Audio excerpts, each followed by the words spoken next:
What's up, my people? How una dey today? My yarn is today na this Edo State dengue fever outbreak. Of a truth, I dey disappointed with the Commissioner of Health for Edo State, Cyril Osomole. Because of the truth, that man, I don't know why it take you so much time to acknowledge say dengue fever dey. It take you long, and now you gonna give press conference to acknowledge say dengue fever dey. Many people don't fall for that matter, not be lie. Because I don't know why we know they want to be proactive for some kind of situation. We only pay. Guy, you're supposed to don't talk about this matter since. But that aside, that one I messy after death, yeah. At least you don't talk about her now. So the coco be saying now, I beg Oga. I say they beg on behalf of everybody. May the rightful things they done. That like during COVID, may be constant advertisement for radio, for television. Use all our tribe more we get for this Edo State. Stay aligned this matter. If you take una to the carry tank cry and the waka for road, may they take announce this thing, because I no go lie. Most people don't even know what it is up. You go to tell people about this thing, they go if you say you just the carry the talk. Like people don't really know say this thing real. It just be like that time for COVID. Once you enter television like this, you enter anywhere for media, and COVID, everybody they talk.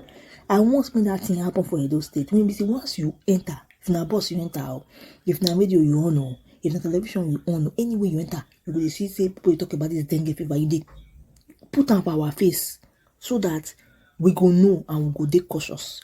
Because of the truth, I no go lie, people don't even know what they happen. People they want to die. Most people go just they get some kind bad symptoms that you're facing a malaria, or you're going to go chemist. One go chemist, go they buy with 1 or 2.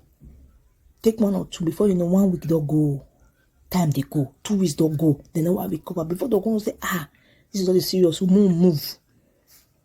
Go the necessary hospital. It don't come late like that. So I beg. May the government not pay for this one. Put time for our face. Make with anywhere we go, we go see dengue fever day. But I say thank the government too. I say thank the Commissioner of Health when they see yarn about this matter. So my people, make una dey cautious. If una get one and they store water for our house when they bring mosquito, make una clear, make una environment clean. All those na rainy season now. Those tire when water go dey gather. Anything at all when you know say go bring mosquito, try clear. I bet more stay safe. More of us stay safe this period na very trying time. More they safe. If you dey experience any symptoms, visit the nearest hospital as much as possible on your own too. No be say try use Google dey there. May you see browse about this thing. May you see know too.